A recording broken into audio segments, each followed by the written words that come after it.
Go, go, go, go. You're not gonna hit me. Yeah, more.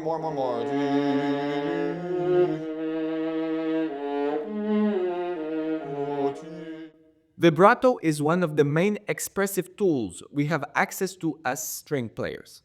My name is Wilhelm Magner, I'm a viola professor at UT Austin, and in this video, we will take a deep dive into vibrato to help you unlock a better sound, more freedom, and more expressive possibilities.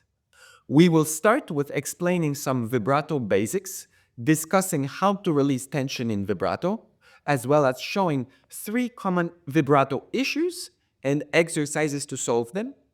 We will then take a look at a short studio class on vibrato I taught here at UT Austin. And finally, we will discuss a few ideas to help you push your expressive vibrato even further. You can skip around this video using the chapters below. Let's just jump right into it. Let's start with the basics. There are 2 kinds of vibrato: arm vibrato and wrist vibrato.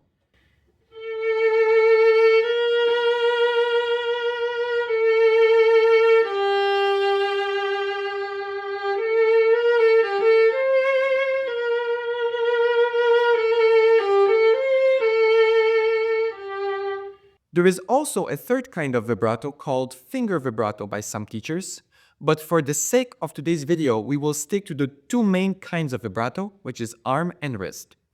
To be a great string player, violinist or violist, you need to develop both kinds of vibrato. Oftentimes, one will be natural to you and you have to train the other one.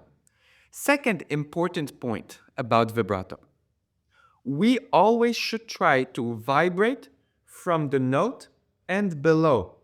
Do not go above the note. If I go below the note, if I go above the note,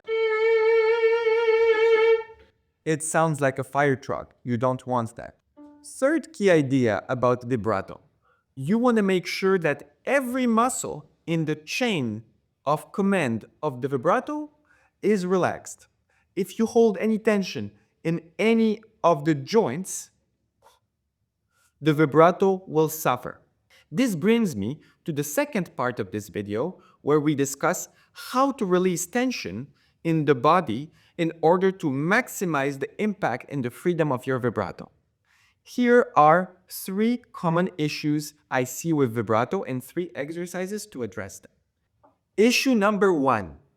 If you feel like you are working very hard for your vibrato, but cannot hear the result, or the amplitude is not exactly what you want, it is usually a cause of locking one of those joints in the hand. Most commonly, the first joint of the hand. So, if you lock this joint, the first joint, you get something like this. Even though my hand is working quite hard, the fact that I'm pressing too hard and locking this joint prohibits any vibrato from really coming out. So to fix this issue, here's a very powerful exercise taught to me by Pat Kopec, the famous violin pedagogue. This is also how you can learn a good wrist vibrato. So it goes like this. Vibrato, especially wrist vibrato, and this is how you learn wrist vibrato, is a knocking motion. Knock, knock, knock. Who's there? Right? So you put your hand in 4th position, put your hand against the instrument so that you can isolate the motion of the vibrato as coming only from the wrist. And now we start. Step 1, play 2nd finger, B flat, and the hand falls back and plays the harmonic. Let's do it again going back.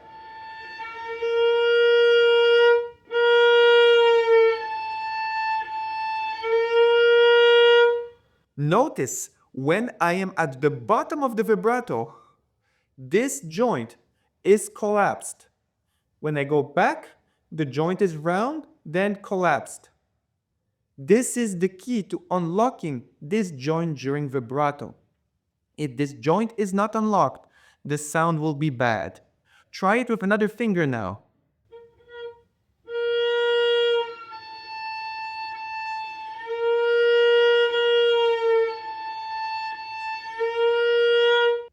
This, in a microscope, is actually what's happening during vibrato. Step number 2 of this very powerful exercise, we do the same thing, but with a semitone and not a harmonic.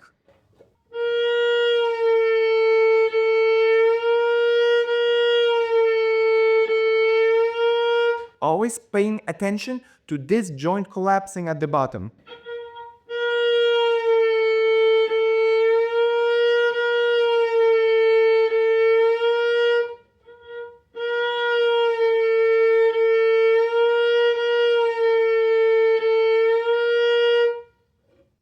Once you can do that, you can then train it with a pulsating metronome. Check out my video on daily routine to fix your left hand to see me play through the entire exercise. Now that we've covered how to free up this first joint, let's go back up the chain and think about the elbow. I always confuse the elbow and the shoulder, but this is the elbow. So, this is a very powerful exercise taught to me by Ettore Causa, my old teacher, who learned it, I believe, from Mannequin himself. So if you hold tension in your elbow, the sound is never going to be very good. So how do we free it? Well, you can ask a friend as you play the viola and play something simple to tap your elbow like this. If you don't have friends, you can also shake your elbow as you play.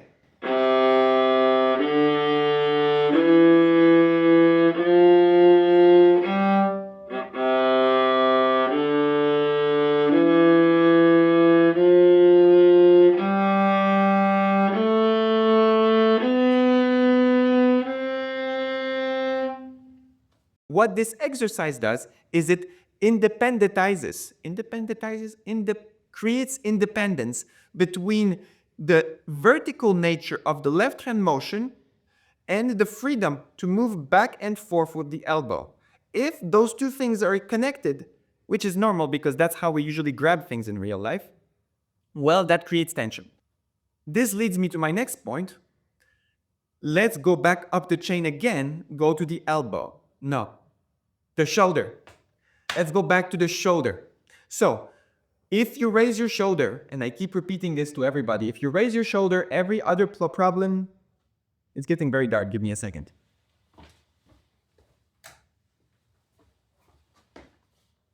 I'm filming here and it's late, so.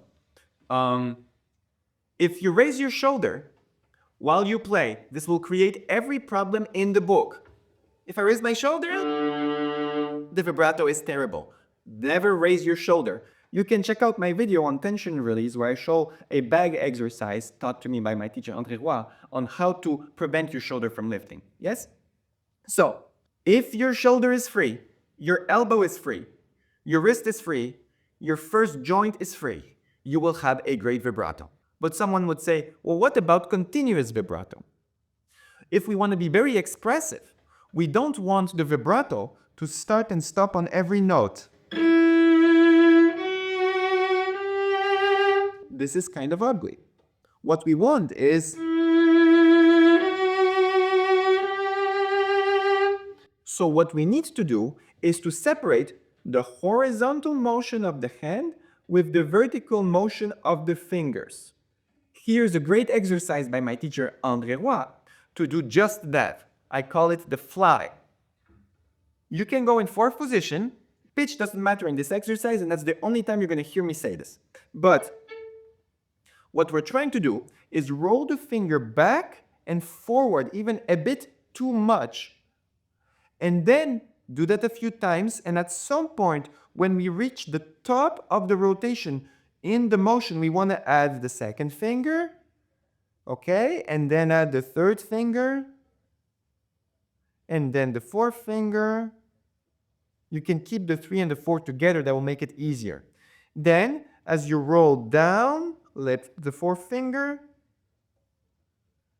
lift the third finger, always prepare the other finger before, of course, and then lift the second finger. When I play it with the bow, it will sound like a fly.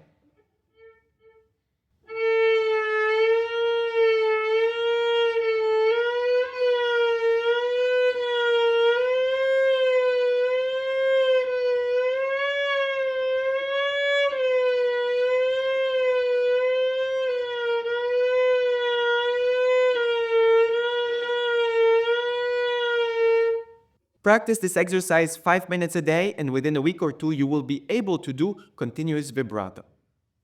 Before I move on to more advanced expressive vibrato tips, let's take a few minutes and take a look at a recent studio class I taught here at UT Austin, where I discussed vibrato with a student playing bow and concerto.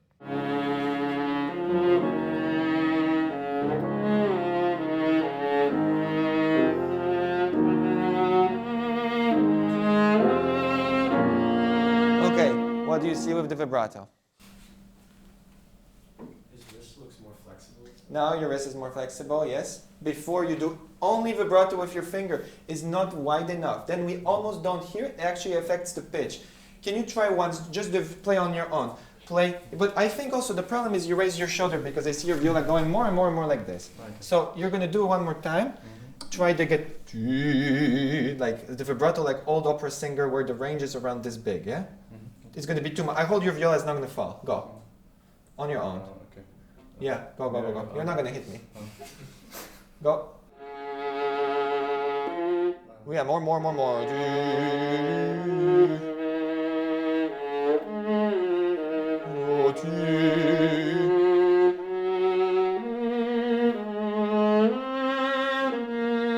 At least this much. Doesn't that sound so much better? Look at this. They're all so happy. Yeah. No, this is an incredible difference. If you don't do this, this is dangerous. Maybe let me not do that. The chair goes like this, so this is dangerous. The problem is if you squeeze right here, right? If you squeeze the shoulder, it's not gonna happen. Yeah. Yes. Loosen this. Sorry. Yes. Okay. Move forward 2 steps, please. Just move forward a little bit. I hold this now. Yes. Now play. Can we do with piano now? Oh, but wait, let's go him in. Don't squeeze so much with your hand. Yes.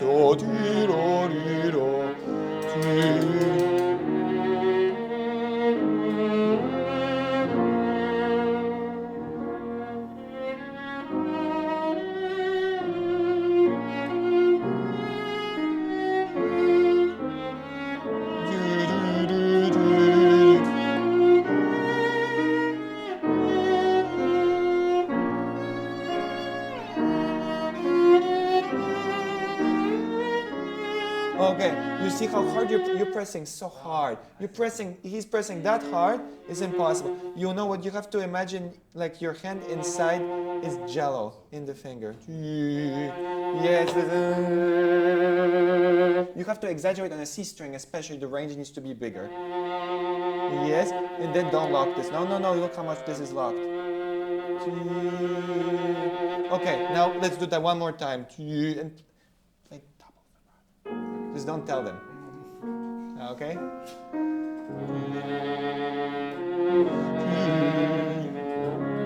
And every note. Yeah?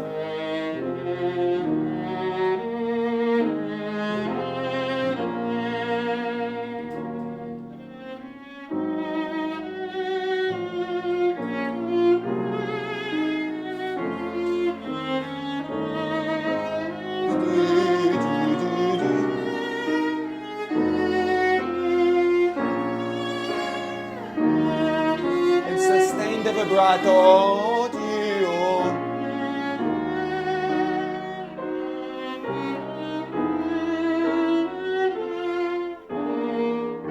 Yes. Okay, but you understand what I mean. At least this much. If not, it's not in, yeah, it has to feel like your hand is always like this, always moving like this. Never stop, never stop. Can we play one last thing I want to do with you? Let's do one of those phrases, maybe from, is that a good place? No, let's go from here. So Yeah. 1, 3, 37? yeah, From 37? from big number 37. And always you have to feel like you put your fingers in the electric outlet and your hand is going like this. Always, yes? Okay, play.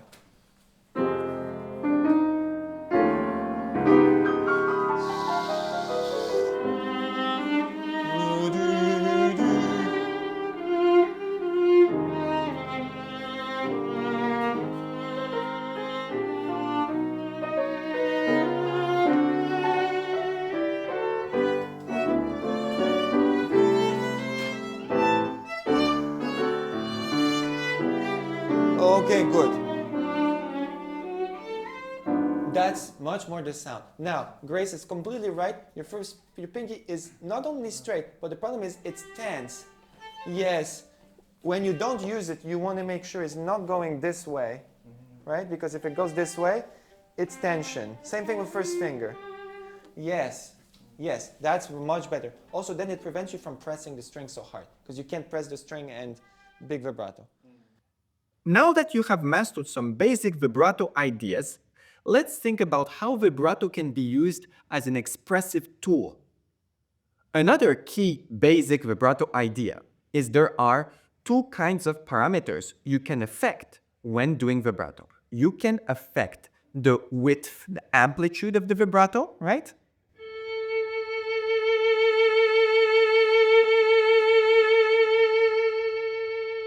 So you can have a narrow or a large vibrato, but you can also control the speed.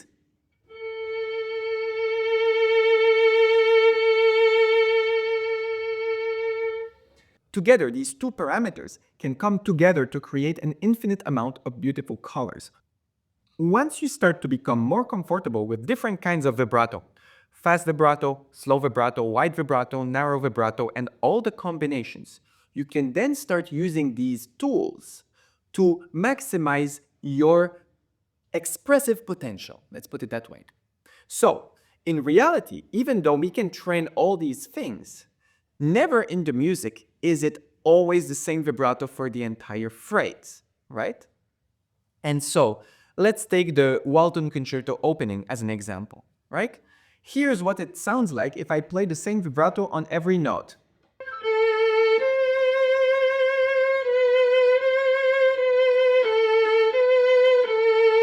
This is deeply boring. What we need to do is to sing it and then compare our vibrato to our voice. So if I were to sing it,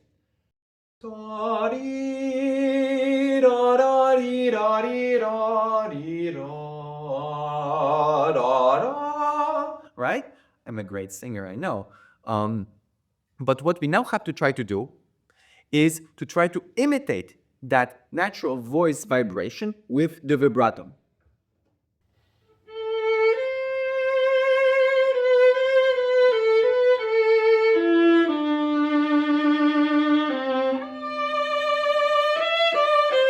So what you can do as an exercise is to record yourself singing and then instantly after record yourself playing and compare how close are the two things. The way I think about it is vibrato and sound and all these factors are never static. It's never the same for more than really one note. Yeah? I hope all these vibrato tips are helpful in your journey. If you find that you still struggle to release some of the tension in your playing, you should check out my video on tension release for violinists and violists, linked below. You can also sign up for my newsletter where I share weekly practice tips, PDF guides, and much more. Thank you very much for watching, and I hope you have a very nice day.